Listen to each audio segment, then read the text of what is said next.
Welcome back, Poe fans. It is another episode of the Review Morgue. That's And this right. time we're going to talk about the 1961 Roger Corman The Pit and the Pendulum. We're Yes. going to be swinging. Okay, sorry. Oh my gosh. Sorry, I was reverting back to the swinging days. Ha ha. Okay, sorry. Oh, well, and we'll be in the pit, not in the pit of with olives, the olive pits. Yeah. Although it probably been more interesting if they had olive pits in this movie, but we won't discuss that just yet. That's exactly right. So let's go over all the fine details about this film. So Sounds good. it is the second film for Roger Corman in Roger Corman's post cycle. Mm-hmm. And the producers of this film was again American International Pictures. So because all of the ones Corman did were under them. And of course he was the director. Mm-hmm. We have Vincent Price back again, and he After you check played it, direct it. Okay, sorry. yeah, and he played Don Nicholas Medina. Yes, Madonna. And we really don't even have to say anything else about Vincent Price because it's like a mic drop when you say his name. Yeah. You don't know Miss Vincent Price. We don't know what rock you've been hiding under, but okay. That's exactly right. And then we had Elizabeth Medina, who was played his wife, or who was his wife, and Barbara Steele played her. And she basically she's one of the like horror female icons of all time. And some of the films she's known for, Black Sunday, Eight and a Half, and Piranha. And then she was also in the 1991 reimagined Dark Shadows, and she played Dr. Oh, Julia Hoffman in that. And she was brilliant. I really loved her character. yeah. Then we have Charles Leon, who played the Yeah. doctor. Mm-hmm. And then we had Francis Barnard was John Kerr. And he was in A Bucket of Blood, Tales from the Dark Side. And then Anthony Carbone, I'm sorry, yes, was in South Pacific. And so I think, no, I'm sorry. John Kerr was in, nope, I've got it wrong. Anthony Carbone was in South Pacific. No, Mm-hmm. it was John Carr. So sorry, my notes are crazy tonight. Oh yeah. We're like the pendulum. We can't no, yes, no, yes, no. Yes, and Francis Barnard, that character played by John Kerr, was Elizabeth's brother who came to check up on her and found that she had passed away. And No, then, I think he was there because she had passed away. But he had found yes, out about it yes, like 2 months after the fact. yes.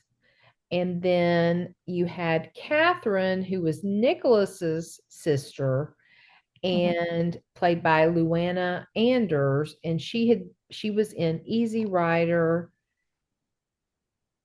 That's probably the best known she movie she was in. Mm-hmm. And so that kind of takes care of everybody. And so, yes, the doctor's name was Charles Leon, played by Anthony Carbone.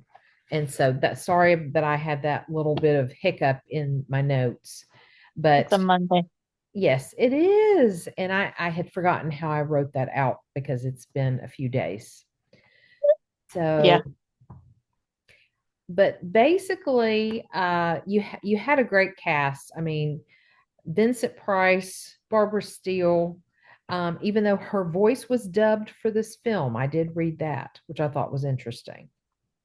Yeah, because isn't she an English actress? I'd have to look it up, but I believe she Yeah. is. Yes, I'm almost I'm positive. pretty sure she Correct. had an accent, and I think that's why she was dubbed, Yes. which I thought was rather ironic because the brother and Elizabeth, the wife, were supposedly from England, Mm-hmm. and yet he did not have an accent at Right. all. And No what? one, yeah. The only one that was close to having any kind of accent was the doctor, and he had a little bit of a, he tried to throw in a little bit of a French lilt, Mm-hmm. and see, which was kind of strange because in the movie, I think his home base was like Paris, but Think uh so. Yeah. Don Medina, this was happening in Spain. Correct. Which, as we know, the story, Poe's actual story, Mhm. was taking place in Spain because it had to do with the Spanish Inquisition. Yes, which is kind of apropos because the Spanish Inquisition technically started in the mid 1500s and Hmm. was ending in like the 1840s. Right. Yes. So, which what I think is what spurred Poe to write The Pit and the Pendulum, because in his story, the guy is saved by the French Hmm. because they had, you know, stormed the castle or whatever you want to call it, whatever Right. Poe's wherever this guy was being held, they had, so rescued him. So Hmm. that was kind of cool that Poe made it as a good conclusion to the Spanish Inquisition. Right. Right. Unlike the movie, which the movie to me was like stone soup. I'm just going to say it because the story Stone Soup is like you start with you like, oh, we're going to use the Pit and the Pendulum, the story of Poe, and we're going to put it in the bottom of the soup bowl. But Hmm. then we're going to throw in anything else that we can find on top of that. Yeah. So, and that's what I got. It was like, am I watching The Fall of the House of Usher again? Am I, is this the Black Cat? Is this, That. Yeah. the cask of Amontillado? Because that's what it felt like. It felt like you were running through a reel of Poe's greatest hits Hmm. with Vincent Price. 'Cause, Yes. It. It very much felt very Usher-esque, Mhm. uh, because of, the brother is coming, like the unnamed narrator in Fall of House of Usher, Yes. check on his sister.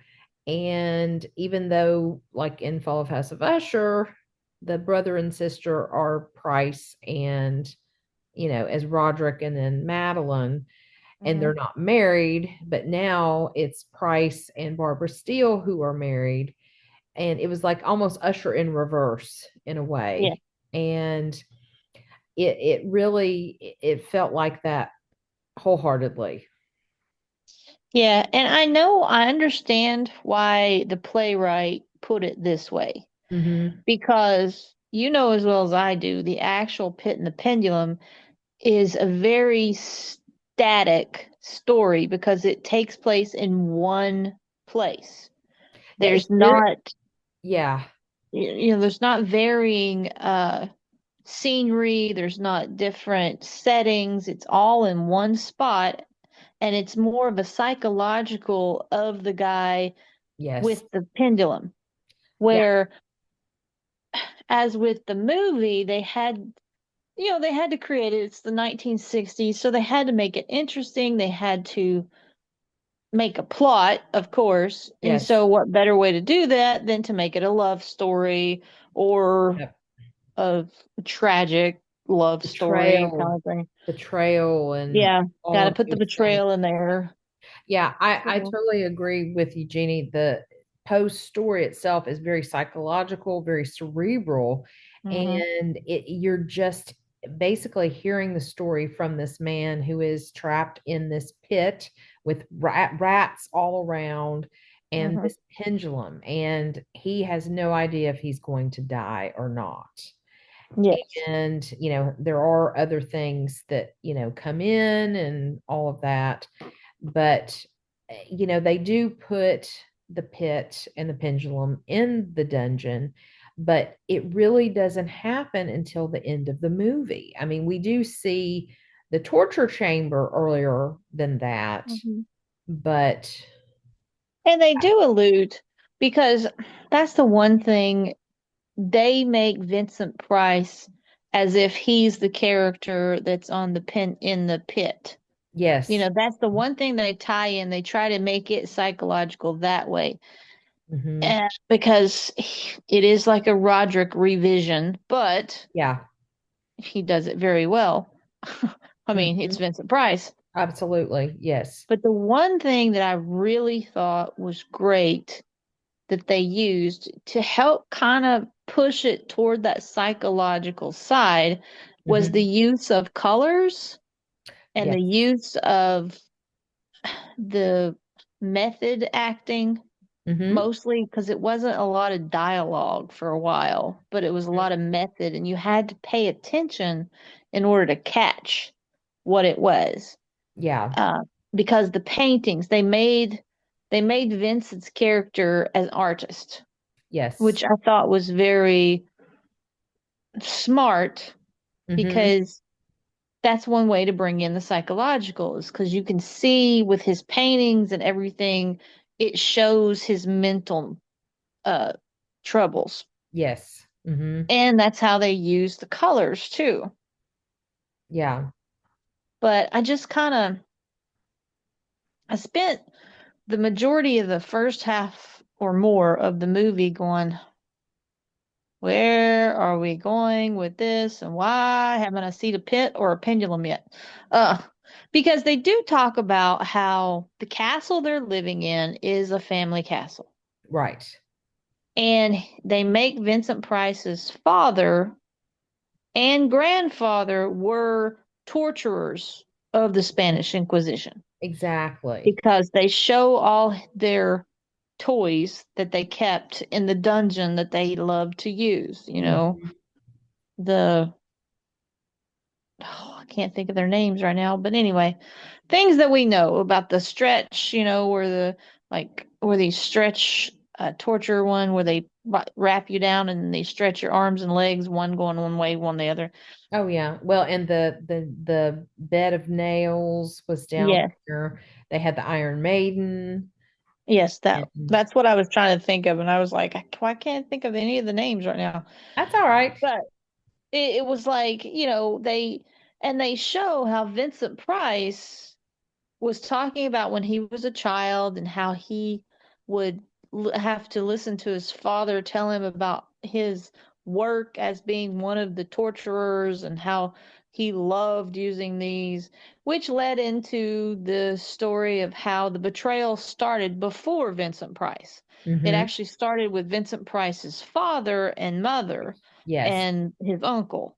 Yes. It turns out the mother was having an affair with the uncle, Hmm. and then the father ended up using his talents to take care of the father and the mother. I mean, the Exactly. brother and the mother, brother. Okay. I'm Well, getting them yeah, right. and little Don Medina, Uh huh. Nicholas, was down in the torture chamber, and his father nor his mother knew he was down there, so he was traumatized. Yes. And that's one of the things that I think they tried to keep the psychological parts of it. Yes. The traumatic, how it caused him to be the way he was and having the fears that he did as he was growing. Hmm. So, I mean, in itself, it is an interesting movie, Yeah. but If it's you, more yeah, if you, interesting as, I don't know. well, it's because it's so far removed from The Poe's story. story, Yeah. the original storyline, it I almost want to separate the two. Like Yeah. they took the Pit and the Pendulum idea because that like we talked about before, that was in a whole nother chamber away from the like main torture chamber. It was like Mhm. down further into the dungeon. And so I really almost think it has to be two entities where it's, loosely based on. It's not, even an adaptation except for like you Mhm. said at the very end. And so when you separate the two, I think I can rate it higher because of that separation. Otherwise, if you ask me to rate it on adapting it from Poe's story, it's not going to be high. Oh no. No, Even no, though nowhere near it. the acting was stupendous, the settings again, the lighting, everything was done just brilliantly. But you have to separate the two to give both their due. Yeah, you can't go into this movie thinking that you're going to see Poe's story of the Pit and the Pendulum because Right. you don't. Mm-hmm. This is, like you're saying, it's so far removed from the story that they just took the premise of the Spanish Inquisition, the Pit and the Pendulum machine itself, and its placement. And Yeah. that's kind of all they did to Yeah. use from the story. Yeah, I agree. And blending in some elements from, like we said, Fall of the House of Usher, Cask of Cask of Amontillado. Amontillado.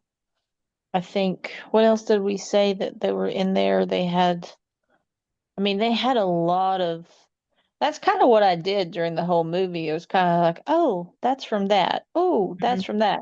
Because I Yeah. was, it's like you were playing a guessing game or a scavenger hunt of like, where did they pull that from? Or what is that for? Mhm. Well, But, and I will say there was some nice foreshadowing done when they showed the scene where Nicholas, as a child, witnessed what his father did to his mother and his uncle for having the mhm, affair. There was definitely some foreshadowing of what was to come for Nicholas himself. right. Yeah, because I mean, they did play up that you feel sorry for Nicholas throughout the whole movie, Hmm. and everybody should because he was like the tortured soul 100%. Absolutely. And he was pining over his wife's death, so-called death. Mhm. Yes. And And and the sister, that's the one thing that I never could quite grasp because she was what I'd call a throwaway character. yeah, There was no need for her in the story whatsoever. no, they could have done without her. Now they had to Mhm. have, the doctor, this is separate from Nicholas's wife and her brother. The Mhm. doctor had to be there, and then there was a manservant as well. And Yeah. he wasn't in it as much, but the little bit that he was in it was kind of necessary. Yeah, he was one of those fillers that was needed for the story, but Hmm. he wasn't needed as a speaking character. He was just No, needed as a background character. yeah, absolutely. And I got a little irritated at the set for a couple times because you could definitely tell it was static. Because the way they would walk up one side and then walk down the other, and I'm like, oh, look, we're looking like if we're in a theater. Because you know how in the theaters they have them sit to where you would go up one side, then you would have to switch the other one around, and you just be Yeah. coming right back down to the other side of the. So you get Oh, that feeling of it wasn't a big setting. yeah. Not that it was bad, it was just like, okay. Well, and the one thing too, so Elizabeth's brother Bernard, Barnyard. I Yeah, kept wanting to Barnard. call him Barnyard, but Yeah, because they kept Bernard, Barnyard, and I was right. And like, what? his first Bernard. name, they never called it him this, but was Francis. But he was just very insistent because he couldn't believe she was dead, and he was very insistent upon, Wanting to see. seeing her body. Hmm. And that was the one thing that, I mean, I guess, how much do we need to give away, Jenny, or how much do we need to conceal? Well, that's the one thing about the story, because if you tell one little bit of it, it kind of starts to unravel the whole story, Right. and it can mess up your own scavenger hunt for them in the movie. Mm-hmm. So, I mean, the little bits, we can't go into too much specifics. I mean, the things that we've said so far aren't really harming the story itself. I Mm-hmm. mean, because in Absolutely. my honest opinion, you Well, can't really harm the story because the story is not really the story. and I can kind of say this without giving some things away, but there was one plot hole that you and I discussed once they did look at the body in the coffin, or the, Hmm. tomb, and they never went back to that to answer Fix it. the questions, yes, and fix the plot hole. And I don't know if maybe they just didn't think it was necessary. It wasn't that important based on what happens after that, or did they forget? I mean, I find it hard to believe that Corman would have forgotten something like that. I think it was done on purpose.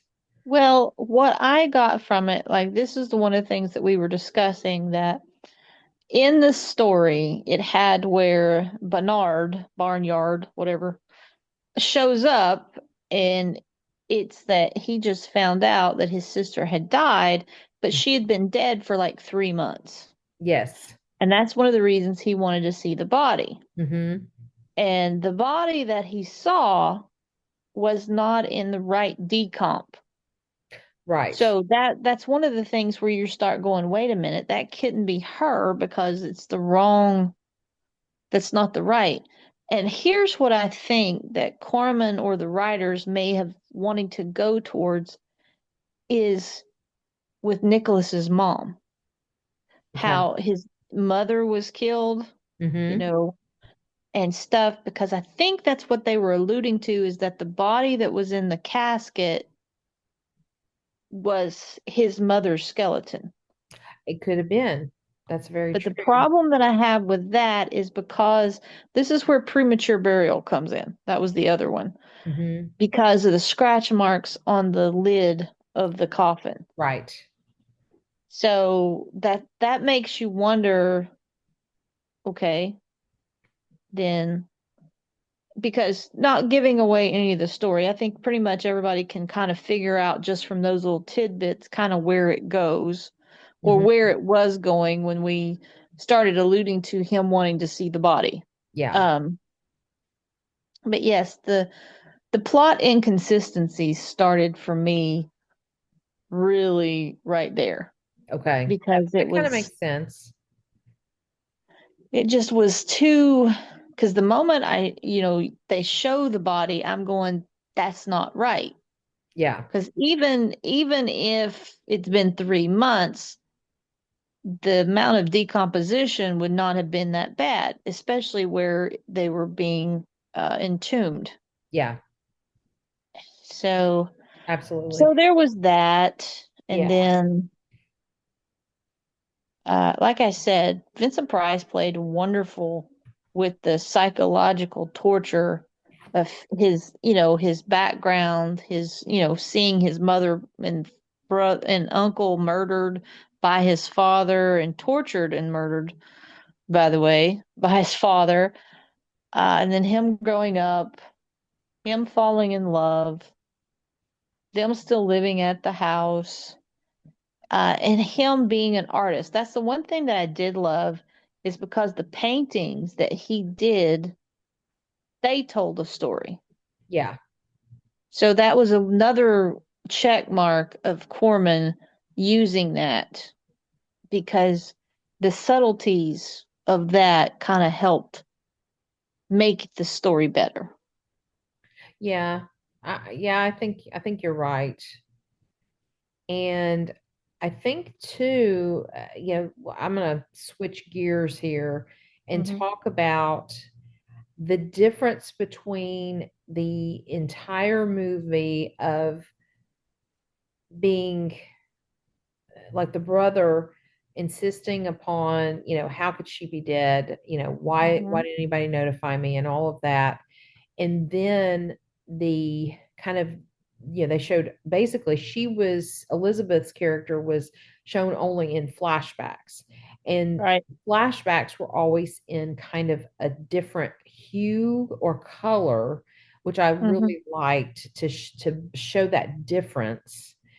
And Yes. then it was just it showed the spiraling, kind of the spiraling down into the pit of Nicholas, his character, and Yeah. just the madness taking over from the loss of his wife for various reasons. And it was like the more he was questioned, the more he had to face anything. It was like some guilt was coming out, some madness was coming out. And I do love that kind of part of the story, because I mean, as you can see, even in the poster behind me, there was a spiral staircase leading down into the pit.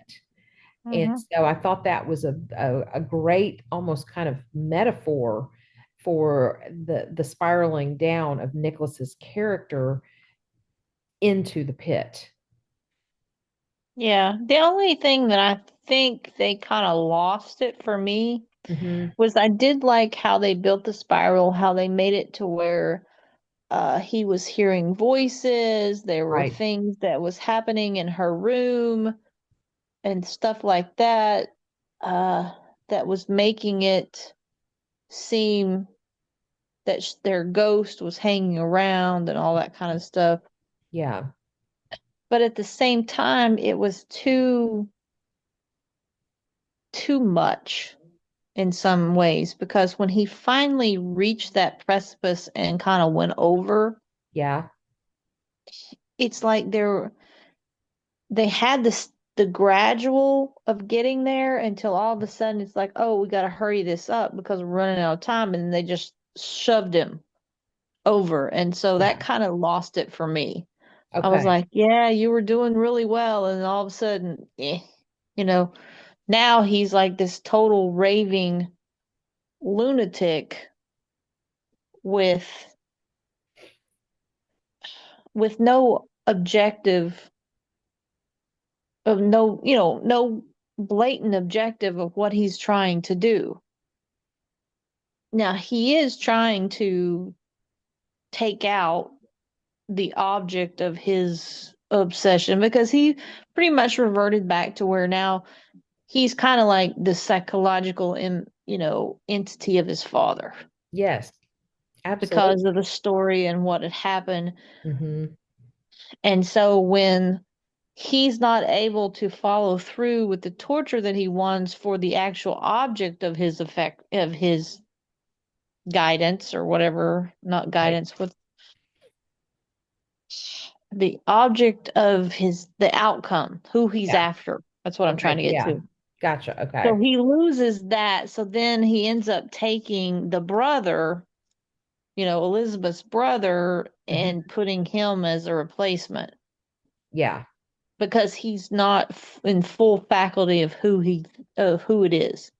So he's reverting back to remembering uh, his childhood and what happened with his father, his mother, and his uncle. Right. Exactly. So I they mean, kind of he's bring that gone into, completely mad.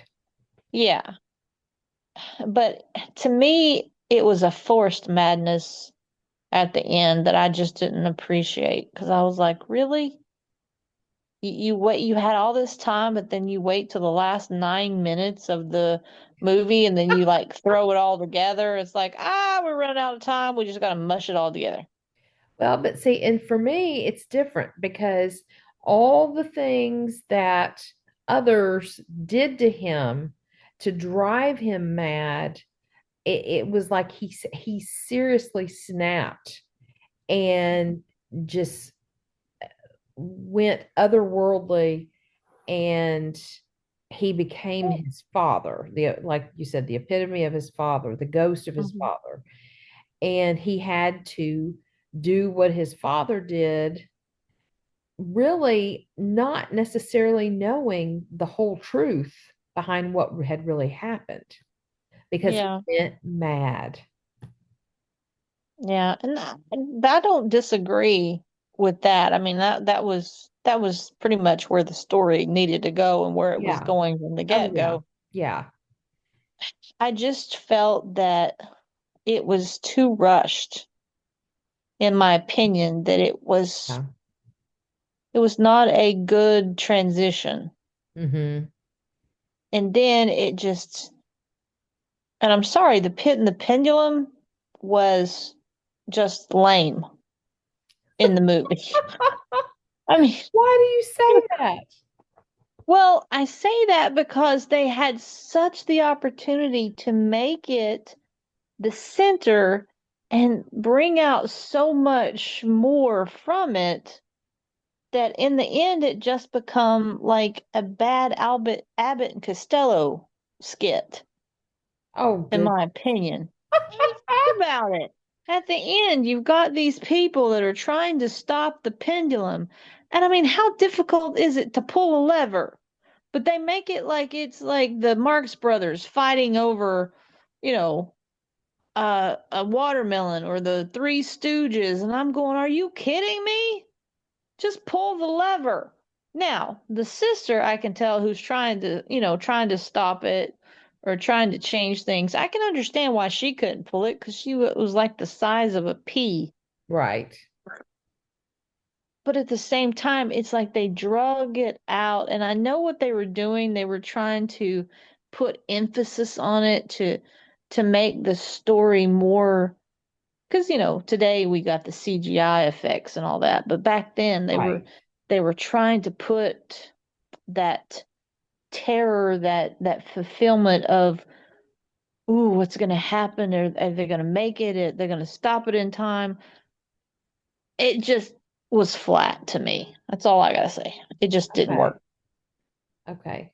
Now, see, I thought during that whole scene when, it was like Vincent Price, I'm trying to think of the right word, not evolved, but kind of evolved. There's a word I'm looking for.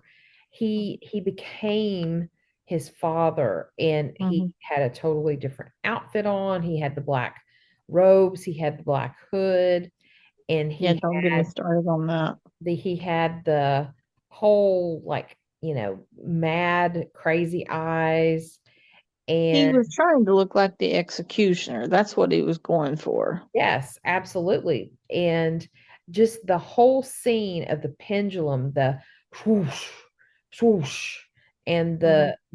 the movement and the it coming down, and then the colors changing. It had all of those, hooded figures painted on the wall, and the colors changing to give those different effects of like fire and just basically hell is what I think they were trying to go for, Hmm. is that, you are in the pit of hell. And so I really liked that whole scene. Yeah, I I guess by the time they got to it, I was just so disappointed in the movie You were that just it was like, like there yeah, was no redeeming quality for me yeah, because it just felt so much like oh, let's just throw this on here. It's an afterthought. Oh, we're gonna end it. There we go. hmm, And it was like, are you kidding me? You could have done so much more with this. Because I mean, yes, I understood the switching, the setup with the robed beings on the wall, the from the story that they were watching, the pendulum swing back and forth, but yeah, And that's the one thing that I love about Poe's story is it's the drawing out of the pendulum and his the anticipation of what's going to come that made it so powerful. Mm-hmm. And they just blew that in the movie, in Yeah. my opinion. They just blew the whole opportunity to make it so much more. Yeah. Yeah. I I mean, think the very last part of the scene where they actually shut the door to the dungeon to completely lock it away for the whole time so they can, in that very last scene, and I'm not going to give it away, no, don't. Yeah, because that to me was like the whole movie should have been that powerful. yeah, and it was pure just justice. Hmm. It was. So, Yeah. I mean, as far as the Corman movie goes, it's definitely a 10 Mm-hmm. as that goes, but it had its moments. And Yeah. which, like I said, it's the 60s, so Oh yeah. It I I will say that I like the post story again better than the movie. But mhm. again, separating the two, I like the movie for what it is, but away from Poe's story. Yeah, you can't judge it based off of Poe's story. No, you cannot. Even though they named it Pit and the Pendulum, it's not the Pit and the Pendulum. Right. And so, like, it's probably not in my top Poe movie, Corman movie, I should say, No. at all. But I don't know. I would have to rank all of them in order to put this in the place. Yeah, That's Jeannie. That's what we should do at the end of us watching the Poe cycle, the Corman Poe cycle. We need to yes. rank them in order of what we liked best to least I'm down with that. of the eight. Works for me. Okay, we'll have to remember that. Hmm. Makes sense. Well, are you ready to give Raven caws and Black Cat hisses? I'm there. Would you like to go first? Sure. So Okay. as far as Ravenclaws go, this one I would give it a 4 Okay. because even though the story is not the Pit and the Pendulum, it is a good story. The Mm-hmm. storyline, the idea behind it, it fits very much with that time period, with what you would expect from that time period and what you would expect from Corman. So I would go for 4 Ravenclaws. Yes. Now, Black Cat hisses, I'm gonna have to say 3 Okay. because there was too much of plot holes for things that shouldn't have plot holes. They could Mm-hmm. have done so much better making it work and making it make sense, pretty much.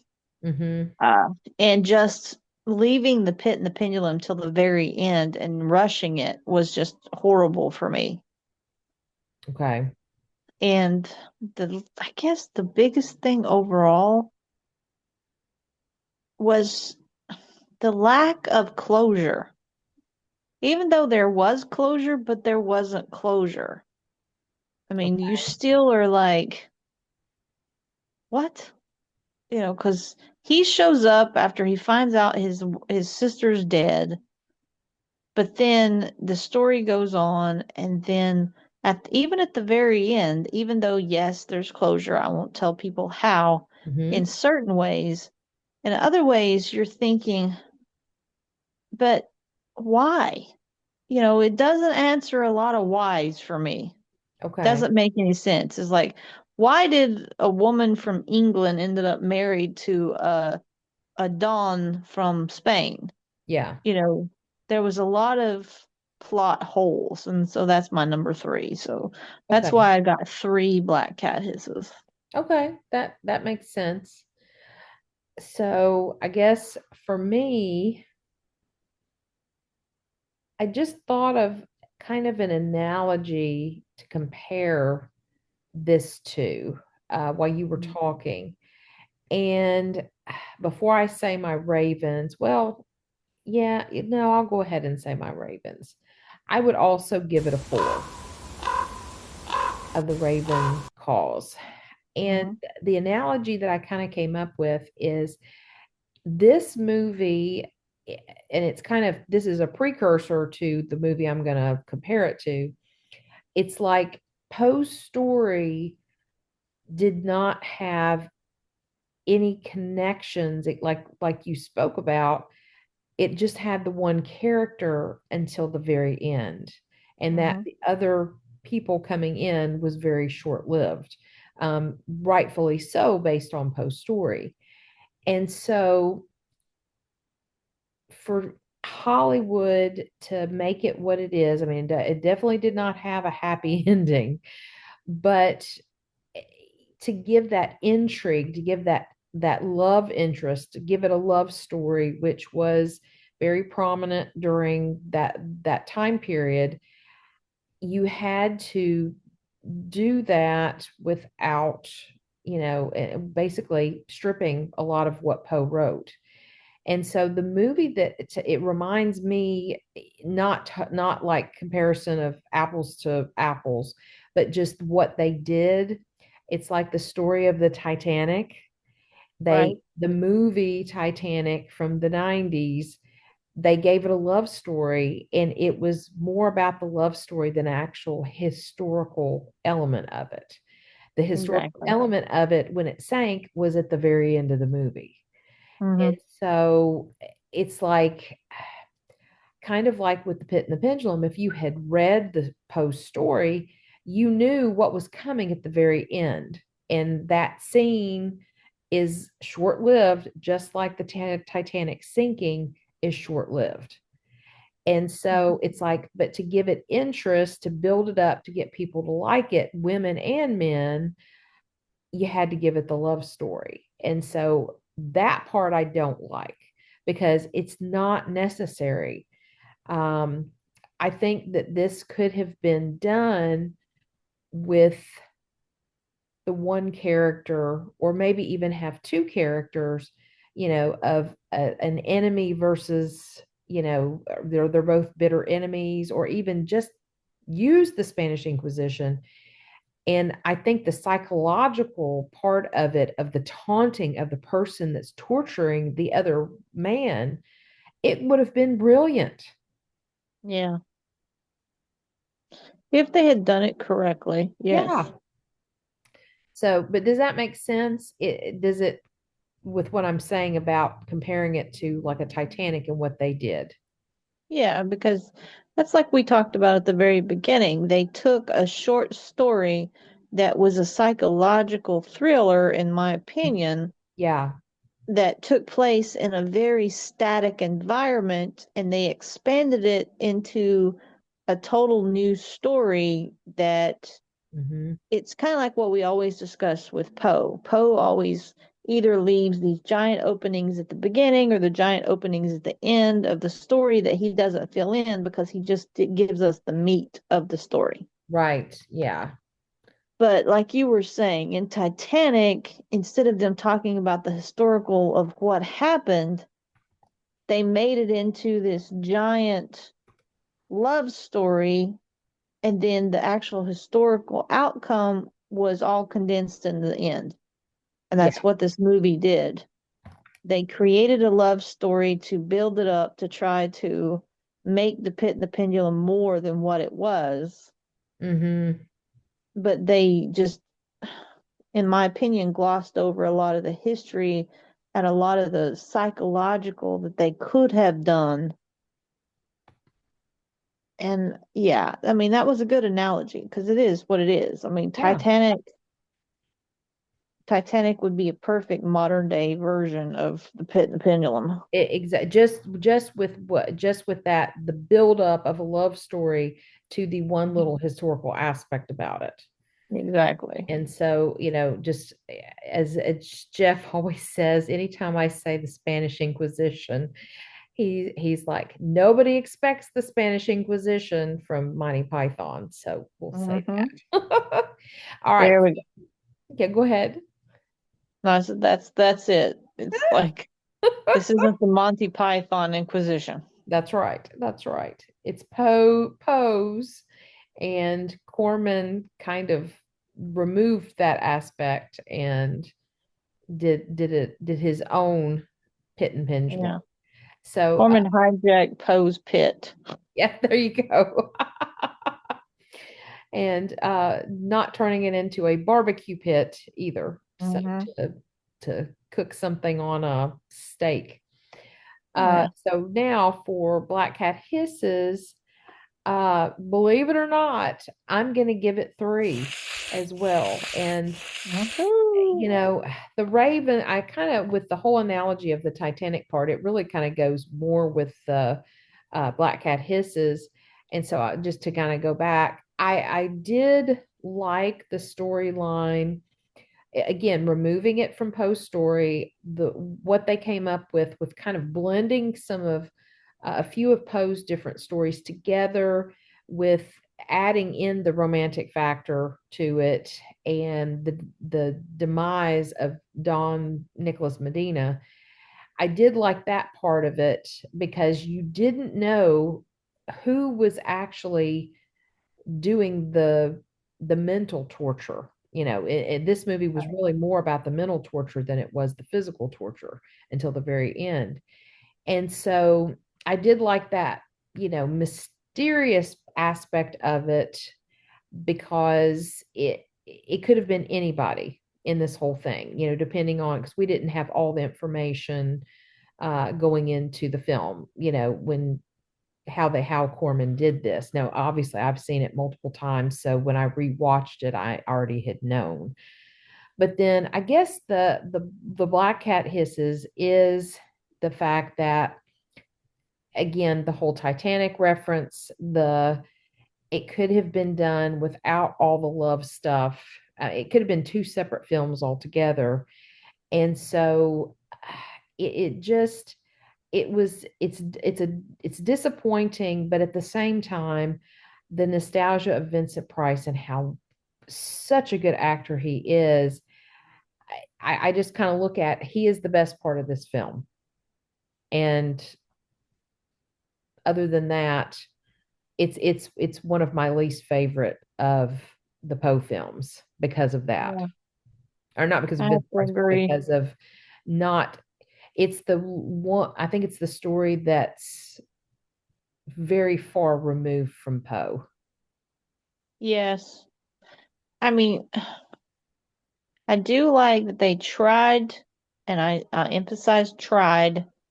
They tried to implore Poe's psychological side of it, Hmm. but they failed miserably Yeah, because they had so many missed opportunities that just fell flat in the yeah, story. yeah. I So, agree. I totally agree.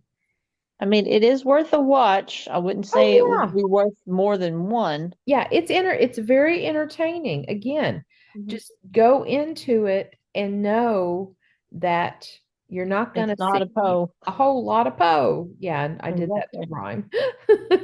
Exactly. Noted a Poe. Yes. And so I think, Jeannie, next Hmm. month on Review Morgue, what's coming? Premature burial. Oh, that's right. Yes, which we just read on Poe Unplugged. Yep. So we get to review the premature burial, which, if it's 1962, I believe. Correct. Yeah. Sans Vincent Price. Yes, this one's got, I can't remember his name. Ray Milland. Yeah, Ray Milland Yes, instead of Vincent Price, but it's another Corman movie. It's the only Corman Poe movie without Vincent Price. correct. Yes, So yes, next month, well, technically this month. that's correct. Yes. We're a little behind, and that's okay. Yeah, there was a lot going on in October. Oh But yes, yes, premature burial, which I have to say is not one of my favorites, Uh-huh. but it is definitely interesting. Yeah. So stay tuned to help us uh, uncover the premature burial. Get it? Uncover. Come Yes. Oh on. my gosh. Yeah, I own the pun. I mean, you always have Exactly. to. Gotta own it. Gotta own it. So stay tuned. And until next time, we are All right. Ho out. Out.